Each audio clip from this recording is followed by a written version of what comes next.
Tänä päivänä yhä useammissa kiinteistöissä törmätään ongelmiin putkistossa niin tukosten kuin hajuhaittojenkin muodossa ja ihan jokapäiväinen elämä aiheuttaa näitä ongelmia. SmartPipe-systeemin palvelukonsepti perustuu siihen, että näitä ongelmia ehkäistään ennalta. Ja tämä projekti menee niin, että ensin me kartoitamme putkiston kunnon, tiedämme mitä siellä tapahtuu. Sen jälkeen me asennamme sinne automaattisen annostelulaitteen, jolla pumpataan BL20 mikrobiliuosta sinne viemäriin.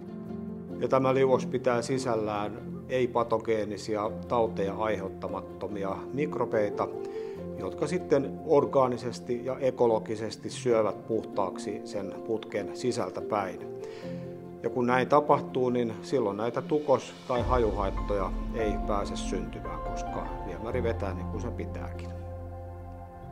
Ja kun viemäriputkisto pysyy puhtaana, niin sehän tarkoittaa sitä, että ympäristöpäästöt ja jätevesihaitat pienenevät merkittävästi, jolloin päästään myöskin ekologisuudessa hyvälle tasolle.